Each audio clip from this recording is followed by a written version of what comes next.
eu vi você falando por aí, mas eu queria que você explicasse pra gente sobre os animais, sobre os outros seres que não têm consciência. Isso. Como que seria o pós-vida deles? O que acontece? Existe reencarnação? Como é que Sim, funciona? para o animal também. Agora, o animal não tem deliberação mental. Então, aqui na Terra, como que se faz para organizar algo que ajude na evolução animal?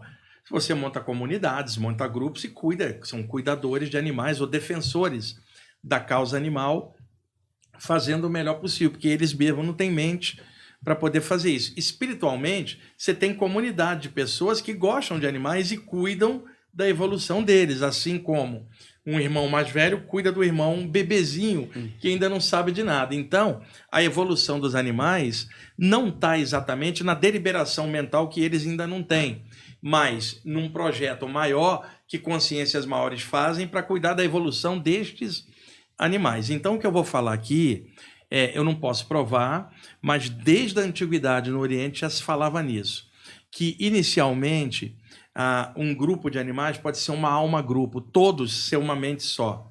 E à medida que eles vão evoluindo, quando chega no estágio do mamífero, adquire uma identidade. Deixa eu dar um exemplo. Você olha para um formigueiro, você consegue separar uma formiga da outra ou parece tudo igual? Tudo igual. E uma colmeia? Parece claramente uma consciência coletiva. Agora, você tem uma cadela. Ela teve 5 cães, cara. Um é tímido, o outro é abusado. Eles têm personalidades diferentes. Você vê claramente que lá da abelha e da formiga até chegar no animal, houve uma certa evolução e identificação. Então, eu nunca vi uma abelha desencarnada, mas eu já vi animais mamíferos desencarnados, naturalmente, porque já tinha um corpo espiritual definido pela própria, vamos dizer, personalização daquele princípio, tá? Então, existe uma evolução no reino animal. Isso é óbvio, espiritualmente olhando, porque senão a abelha vai ser a abelha a eternidade inteira, isso não teria a menor lógica. Se a gente falar de evolução, num sentido sempre vir a ser, expandir, e no infinito não dá para imaginar você ficar de um jeito só, não tem menor lógica com leis maiores da natureza, né? Então, no mamífero, o mamífero desencarna e você vê claramente ele extrafisicamente. Então, na natureza, na selva, essa reencarnação é muito rápida, porque ainda é muito primitivo. Desencarna para ser pivapt, é meio que automático. Aí há uma diferença, o Daniel e o Humberto. Essa diferença no mamífero, eu vou explicar como é que eu descobri isso, tá? Eu já contei essa história milhares de vezes, mas é uma história tão linda. O meu cachorro, Urama, que é um Yorkshire grande, médio, ele tem 13 anos, dorme comigo. Quando ele tinha mais ou menos uns 3 meses, quando ele veio ficar comigo, eu pensei, poxa, eu vou dar ele para alguém, que eu viajo muito, poxa, eu moro sozinho, né? Como é que eu vou cuidar desse bichinho? Aí ele dormiu a primeira noite comigo, falei, mas eu vou procurar algum amigo, que ele é tão bonitinho. Mas essa noite já era, cara, ele dormiu colado comigo e já era. Aí eu comecei a ter uma visão diferente. Eu, quando era adolescente, eu tinha um gato chamado Ernesto, e esse gato saía do corpo. Mas eu nunca tinha tido um cachorro.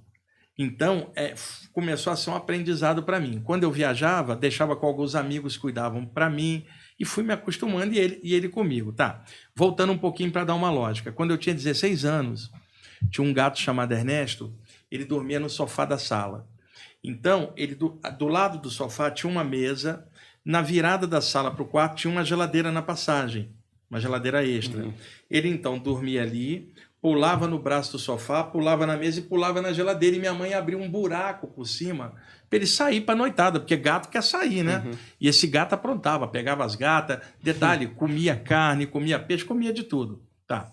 Eu, às vezes, deitava no sofá da sala, porque eu acordava muito cedo para trabalhar. Eu trabalhava de dia no escritório do Rio, fazia o 2º grau à noite. Então, às vezes, eu deitava no sofá da sala.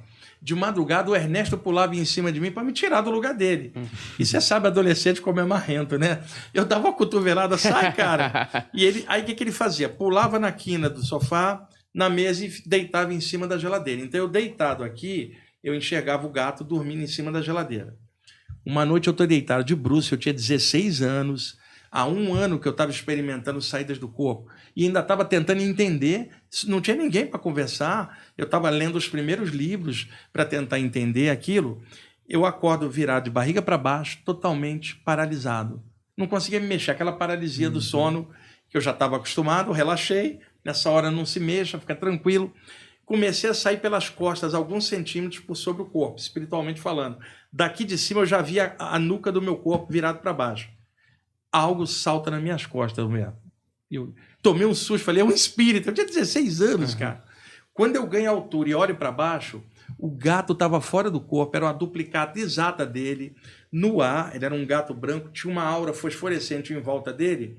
Eu olhei para cima, o corpo dele estava deitado em cima da geladeira, cara. O cara estava fora do corpo projetado. A mesma consciência de um gato me olhando, deu aquele salto ágil de um gato, encaixou no corpo em cima, deu aquele tranquinho e abriu os olhos. Para minha surpresa, ele virou e me viu, ele tinha clarividência, que eu estava fora do corpo, ele estava me vendo. Naquele dia, uma pessoa bem religiosa tinha me dito que para sair do corpo você tinha que ser médium ou altamente evangelizado ou iniciado. Eu comecei a rir, falei, esse gato não é médium, não lê o evangelho, não é iniciado em nada. Ele está fora do corpo pela propriedade que ele é um princípio espiritual encaixado, uma hora ele desencaixa, isso é natural e está mal explicado. Então eu já tinha essa experiência. Quando o Urama veio morar comigo, ele já estava com 6 meses com ele, eu estou virado para a parede do quarto, ao lado de cá está a porta, está o armário do quarto, ele colado comigo aqui, deitado do lado, quando entra um ser espiritual no quarto. Eu estou virado para cá, eu via ele mentalmente. Nessa hora, a pessoa comete um erro danado. Para você enxergar algo, tem que haver fótons, partículas luminosas, que incidem no objeto e reflete essas partículas. Seus olhos captam os impulsos luminosos, você decodifica aquilo e fala, estou vendo. Então, para ver um objeto, ele tem que rebater luz. Um ser extrafísico não rebate luz, porque a luz o atravessa, ele está em outro plano. Então, você não vai ver ele com os olhos abertos, porque ele não rebate luz. Agora, tem clarividente que também vê de olhos abertos, mas ele está vendo pelo chakra frontal, não é pelo olhar. Apenas concomitante, os olhos estão vendo aqui e o frontal está vendo. Só que o clarividente, sem informação, ele vai dizer que está vendo com os olhos. E não está vendo com os olhos, porque aquilo não rebate luz. Então, na hora, se eu viro para ver quem é, eu não vou ver nada. Então, qual é o segredo? Não se vire, mentalmente tenta perceber. Foi o que eu fiz. Esse ser tinha 1,40 m, 1,5 m no máximo, encostou na beirada da cama, eu estou virado de costas para ele. Era um ser vestido com um manto azul, um cajado na mão com um cristal na ponta, cara, e um capuz azulado. Ele fez assim com o capuz. Aí a surpresa, cara. O rosto dele, plasmado naturalmente, era um mix de rosto humano plasmado com Yorkshire, tipo um mini lobisomem, que não é lobisomem, é um visual que eu tô... com a cara simpática, como se fosse um mix humano e Yorkshire, me olhando consciente. E aí, telepaticamente, ele se comunicou comigo, cara. Mas não havia uma comunicação igual a nossa. Você fala assim, estou conversando com o Daniel, articulando mentalmente as palavras, ou em bloco. Entrava a onda mental dele, não tinha palavra, mas eu entendia tudo. Era uma variação telepática. E aí ele se identificou como um guardião extrafísico da raça dos Yorkshires. Que doideira. E aí ele falou, vou te mostrar.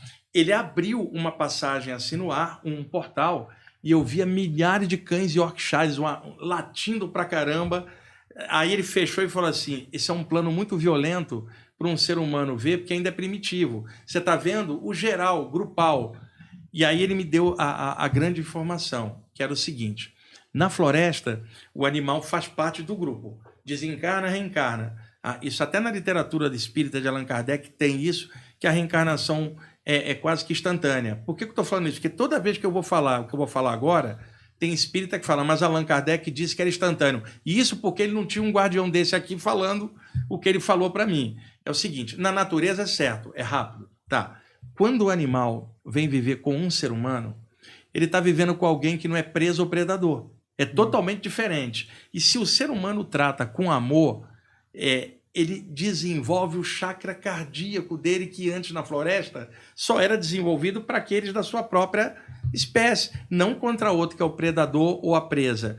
Que aquilo faz, porque na natureza funcionaria o chakra umbilical, que é comida, a pulsão básica, o geniturinário, que é a sexualidade do animal, que também transa, e a base da coluna, que é a estrutura do corpo e o sono. Quando ele vem viver com o ser humano, começa a abrir um sentimento novo, e o chakra cardiorrespiratório dele começa a abrir. Ele vive com o ser humano. E o ser humano que trata ele bem também desenvolve o seu na relação com aquela criaturinha que já não é mais um bicho, é seu filho, cara, né? E aí, quando ele desencarna e passa para o outro plano, ele tem que ter gente perto. Já não estava na natureza mais. Deu um upgrade, porque o chakra cardíaco, aí precisa de cuidadores deles do lado de lá e ambientes preparados para a evolução do mamífero agora que individualizou de uma tal forma, porque ele conviveu com pessoas. Então, o processo dele vai levar um tempo diferente do lado de lá, diferente na floresta, onde aquilo seria meio que quase que instantâneo. Por isso tem cuidadores de animais do lado de lá, e eu só posso falar de cães e gatos, porque próximos. Eu não tenho como falar, por exemplo, de um elefante. Na Índia, tem lares que tem um elefante no quintal. O cara trata o elefante igual a gente trata o cão ou o gato aqui. Então, o cavalo também tem cavalos que hoje participam de tratamentos com crianças especiais. Tem um sentimento enorme. São animais diferentes de uma abelha. Um golfinho não é um lambari. Sabe? Um golfinho é quase um humano, né? Praticamente. Então, tem ambientes do lado de lá de seres humanos desencarnados que cuidam dessa evolução deles, assim como tem seres muito maiores que a gente não percebe, que cuidam da humanidade e a gente também não percebe. Então, eu aprendi isso com esse ser e ele me disse uma coisa também importantíssima. Os nossos chakras estão ligados às raízes na coluna vertebral, abrindo bocas para frente e para trás. O da base conecta a gente com a Terra e o do topo da cabeça conecta a gente com o espaço infinito, a expansão da consciência. O animal, exceção do macaco, que agora está ficando já quase na vertical, os animais têm os chakras na sua coluna na horizontal, e diferente do ser humano que tem na vertical e com uma abertura para o infinito que eles ainda não têm, porque ainda estão num processo evolutivo diferente do nosso. Então, como os chakras deles estão no horizontal, as bocas deles percebem a energia da natureza. Por isso eles preveem terremoto antes, tempestade por instinto e se afasta. Eles estão ligados na energia planetária. O ser humano também está, pela base da coluna, mas ele também está ligado ao plano das ideias que o animal ainda não tem. Quando eu falo ideias, no nível humano, porque o animal tem a percepção dele agora. Vamos ser claros, o animal